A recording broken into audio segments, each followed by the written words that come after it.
এসে দৌড়ায়। সাহাবীরা জিজ্ঞাসা করেন, মহিলা গো কোথায় যাও? উহুদের ময়দানে যাই, গিয়ে লাভ নাই, তোমার আব্বা যে এসেছিলেন তিনি তো শহীদ হয়ে গেছেন। মহিলা থামে না, আরো পাগল নিনত দৌড়ায়। ও মহিলা, চোখের পানি ছেড়ে ছেড়ে দিয়া কোথায় দৌড়াও? উহুদের ময়দানে যাই, গিয়ে লাভ নাই, তোমার স্বামী যে এসেছিলেন তিনি তো শহীদ হয়ে গেছেন। আরো দৌড়ায়, কোথায় যাও? উহুদের ময়দানে যাই, গিয়ে লাভ নাই, তোমার ছেলে যে এসেছিল তিনি শহীদ হয়ে গেছেন। এবার মহিলা ডাকতে বলে, আব্বা শহীদ হয়েছে সংবাদ পেয়েছি, স্বামী শহীদ হয়েছে সংবাদ পেয়েছি, আমার সন্তান শহীদ হয়েছে সংবাদ পেয়েছি, কে শহীদ হইল না হইল সেটা জানতে চাই না, আগে সংবাদ দাও উহুদের ময়দানে দ্বীনের নবী এখনো জিন্দা আছেনি। চিন্তা করে আশিক রাসূল কারে কয়।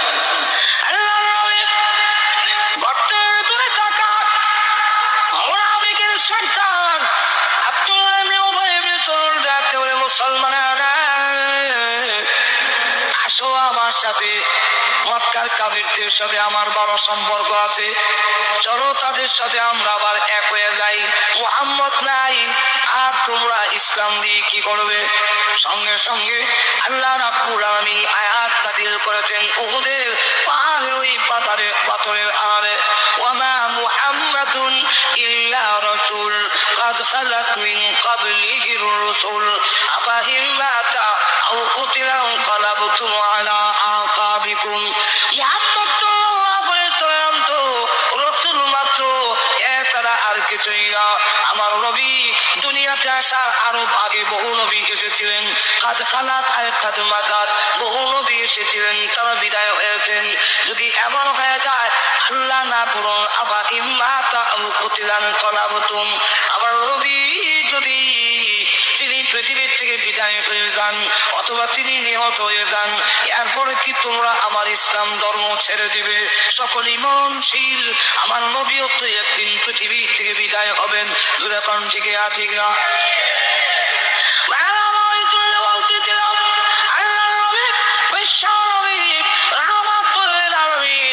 গর্তের ভিতর থেকে বের হয়েছেন, আয়াত নাযিল হয়েছে, পাথরে উঠবেন, কিন্তু নবীজি শরীর দুর্বল, উঠতে পারেন না। আবু তালহা যার পিঠের মধ্যে 80 থেকে 99টা তীরের জখম লেগে আছে, ওই আবু তালহা আপনি পাথরে উঠতে কষ্ট হয়, আমি আবু তালহা শুয়ে পড়লাম, আমার কাঁধে পাড়া দিন, আমি পাথরে উঠাইয়া দেই।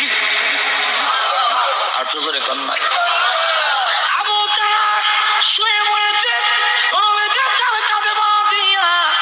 ওই পাথর যখন উঠলেন আর উঠে ডাক দিয়া বলেন, সাহাবীরা রে, বিশৃঙ্খল হয়েও না, তোমরা বিচ্ছিন্ন হয়েও না, আমি নবী শহীদ হই নাই, এখনো তোমাদের মাঝে জিন্দা আছি। আল্লাহ কোরআনে বলে, রাসূল তোমাদেরকে পিছন দিয়ে আহ্বান করতেছে। আওয়াজ সাহাবীদের কারো কারো কানে গেল, এমনি ডাক দিল, তোমরা কেন কে কোথায় আছো, তাড়াতাড়ি আসো। ওই যে নবীজির আওয়াজ শোনা যায়, আল্লাহ নবী বিদায় হয় নাই, এখনো দেখা যায় পাহাড়ে জিন্দা দাঁড়াই রয়েছে। সব সাহাবীরা তোমার আল্লাহ নবীর শরীক বলেন, আয়াতগুলো বলবো পরে, আগে শোনো আমার তালহা আমার প্রতি যেই ভালোবাসার প্রমাণ দেখিয়েছে, আশিকের রাসূলের যে দৃষ্টান্ত স্থাপন করেছে, এই জন্য আউজাবাত তালহা আমার তালহার জন্য আল্লাহর তৈরি জান্নাত ওয়াজিব হয়ে গেছে। আমি বলতেছিলাম প্রত্যেকেই বলছেন নবীও পৃথিবীর থেকে বিদায় হয়েছেন, আপনি আমিও দুনিয়ার থেকে বিদায় হওয়া লাগবে কি লাগবে না? আর তো জোরে কম। ওই মরণের সময় যখন গড়িয়ে আসবে, আল্লাহ রাব্বুল আলামিন বলেন, আমার বাহিনী এমন বাহিনী, এমন শক্তিশালী, তার কাছ থেকে কেউ চিনায়া নিবে এই ক্ষমতা কারো নাই। আর তো জোরে কম না। আল্লাহ রাব্বুল আলামিনের বাহিনী কি পরিমাণ বাহিনী আল্লাহ ছাড়া কেউ জানে না। আল্লাহ সৈন্যের সংখ্যা।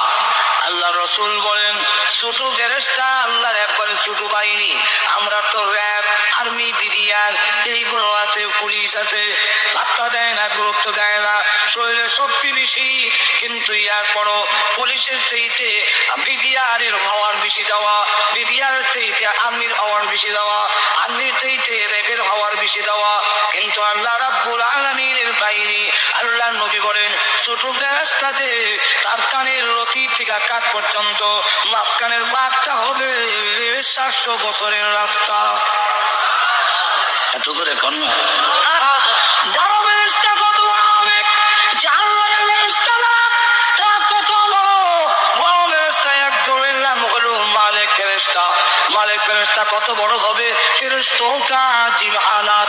এই কিতাবের মধ্যে লেখেন জাহান্নামীদের সংখ্যা যত হবে জিন এবং মানুষ মিলাইয়া তত সংখ্যা ওই ফেরেশতার 2 হাতে আঙ্গুল হবে। একটু জোরে কোন আঙ্গুল হবে ততটা। চিন্তা করছেন কি পরিমাণ আঙ্গুল? একজনকে একটা আঙ্গুল দিয়া ধরবে, ছুটবার মতো ক্ষমতা নেই। যখন ধরবে জাহান্নামীরাও এমন থাকবে না, আকৃতি পরিবর্তন